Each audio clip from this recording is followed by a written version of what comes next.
What if I told you that for some people, looking at a bank account balance triggers the exact same fight or flight response as staring down a loaded weapon? While most of the world is chasing the bag, there's a group of people who are subconsciously running away from it because to their nervous system, wealth isn't freedom, it's a target.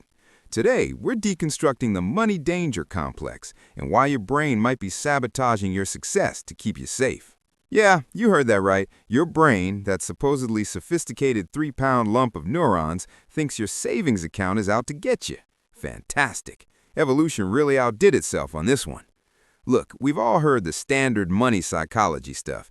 You have a scarcity mindset. You need to manifest abundance. Just believe you deserve wealth. Sure, Karen, I'll just reprogram my entire nervous system with a vision board and some essential oils. Problem solved. But here's the thing. For some people, the relationship with money goes way beyond limiting beliefs or bad money habits. We're talking about a genuine physiological danger response. We're talking about people who'd rather eat ramen for a month than check their bank balance. People who get a raise and immediately feel like they're wearing a neon sign that says, "Rob me." People who sabotage their own success right when they're about to break through, and they can't figure out why.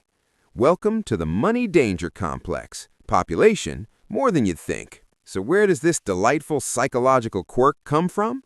Well, buckle up, because we're about to take a trip down memory lane, specifically your memory lane, probably when you were about yay high and absorbing information like a traumatized little sponge. Childhood programming, the greatest hits. Most people with the money danger complex didn't just wake up one day and decide money was scary. Now, this usually gets downloaded into your operating system during childhood, when your brain is like wet cement, impressionable, malleable, and really bad at critical thinking.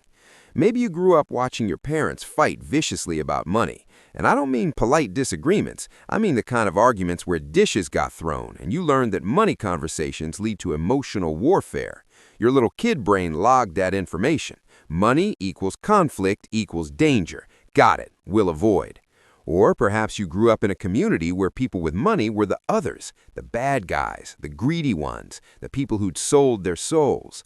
Money wasn't just something you didn't have. It was something good people shouldn't want. Having wealth meant you were corrupt, selfish, or had betrayed your roots, so your subconscious helpfully decided to protect you from becoming one of them. Or here's a fun one. Maybe your family did have money at some point and then dramatically lost it all. Now, the money danger complex doesn't always look like someone cowering in the corner at the mention of a 401k. It's sneakier than that. It's the master of disguise, showing up in ways that look like laziness, procrastination, or just being bad with money. Self-Sabotage Theater presents, you're about to close a big deal or get a major opportunity, and suddenly you ghost the client. You miss the deadline. You say something wildly inappropriate in the meeting. Your brain literally creates a crisis to escape the danger of success.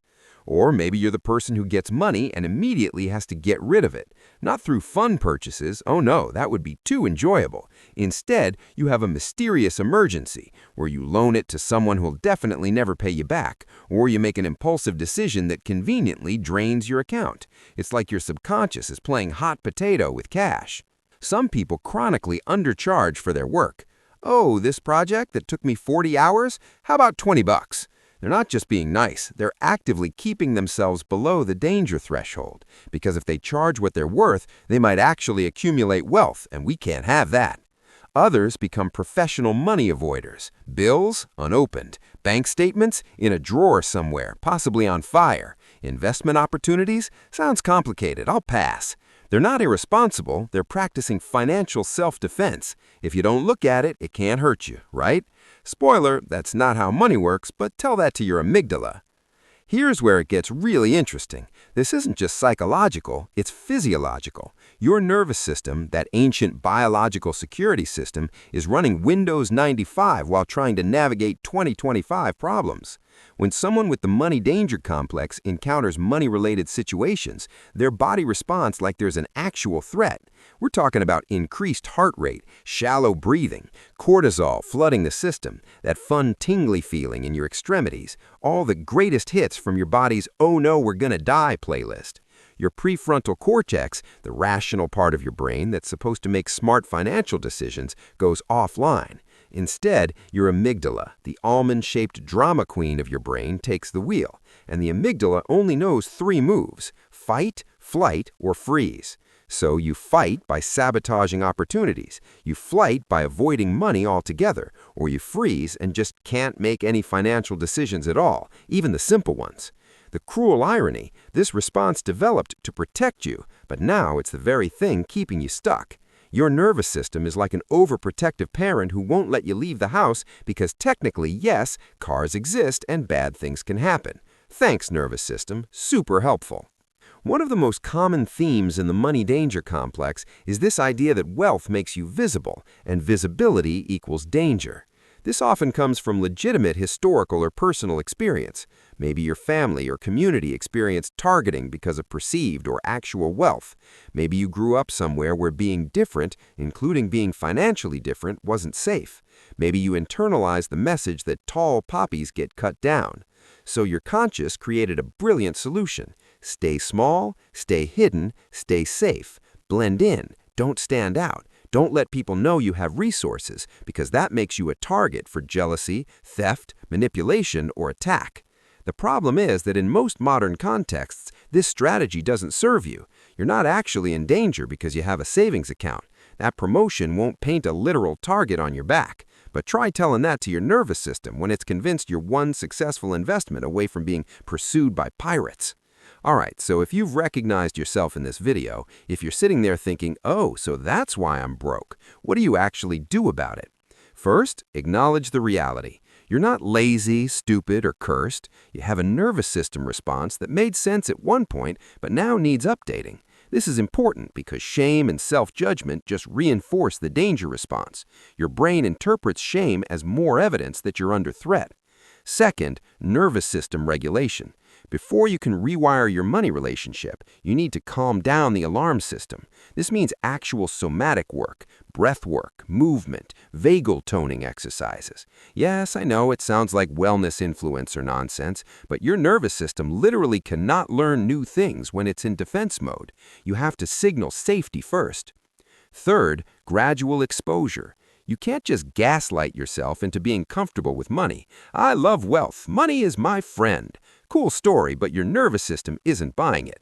Instead, you need to build tolerance gradually. Start by just looking at your bank balance without doing anything about it. Then maybe move some money around. Small steps that prove to your brain, see, nothing bad happened. Fourth, rewrite the narrative. What did money mean in your childhood? What stories did you absorb about rich people, poor people, and everything in between? These narratives are running in the background like malware, and you need to identify and quarantine them. Money isn't good or evil, it's a tool. Wealth doesn't make you a target any more than having a nice backpack makes you deserving of theft. You can be financially secure and a good person. Revolutionary concepts, I know. Fifth, build new associations.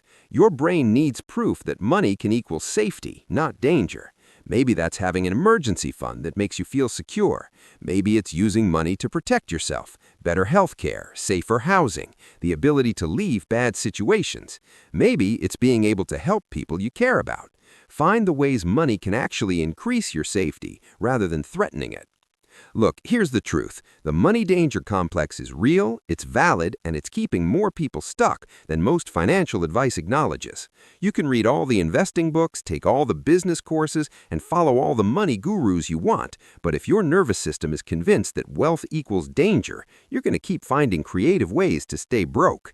The good news? This isn't permanent. Your nervous system can learn new things. It's plastic, adaptable, and capable of updating its threat assessment.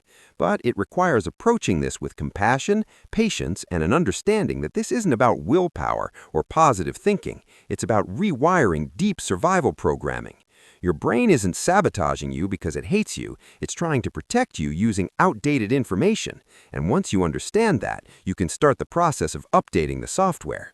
So next time you find yourself mysteriously destroying a financial opportunity or avoiding your bank account like it's a crime scene, take a breath. Notice what's happening in your body. Ask yourself, what is my nervous system trying to protect me from?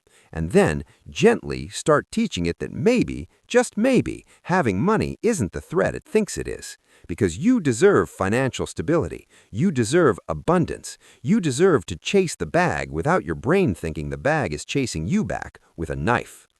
If this resonated with you, drop a comment about your own experience with the money danger complex. And hey, if you found this helpful, subscribe for more psychology content that actually makes sense of why you do the weird things you do. Now, if you'll excuse me, I need to go check my bank balance. Deep breaths. We can do this.